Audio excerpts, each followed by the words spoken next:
geography, and that Africa is condemned to a future as poor as its present? Absolutely not.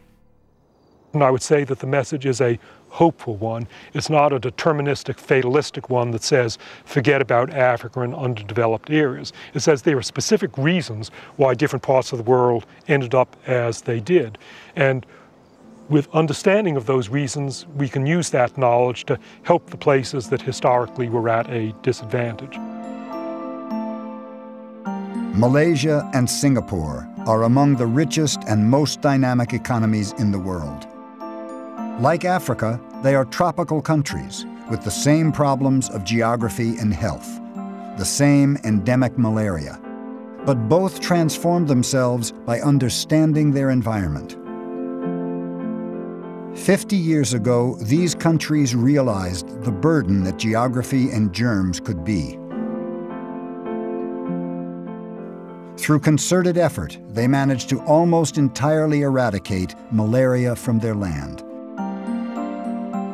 transforming their economies and way of life. The story of Malaysia and Singapore shows what an understanding of geography and history can do. Explanations give you power. They give you the power to change. They tell us what happened in the past and why, and we can use that knowledge to make different things happen in the future. The government of Zambia agrees. They have set up a nationwide project to try to eliminate malaria from the country, just as in Malaysia and Singapore. New drugs, even a possible vaccine, are giving them an increasing chance of success. The control of malaria will mean an improvement in the welfare of the people. And an improvement in the welfare of the people will mean increased productivity. And increased productivity will mean that we will be a wealthy nation, because that will mean that then people will have sufficient, not only food, but sufficient time to be able to do things that make a human being complete and whole and able to live a fulfilled life.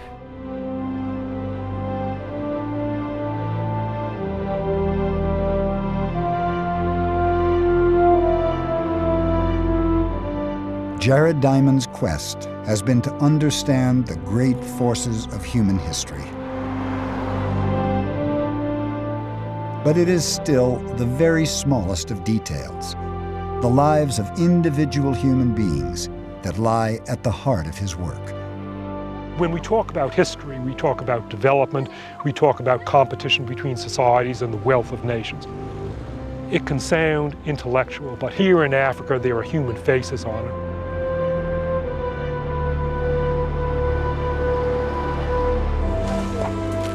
And for Diamond, even after 30 years of thought and inquiry, the questions behind guns, germs, and steel remain as important as they ever did.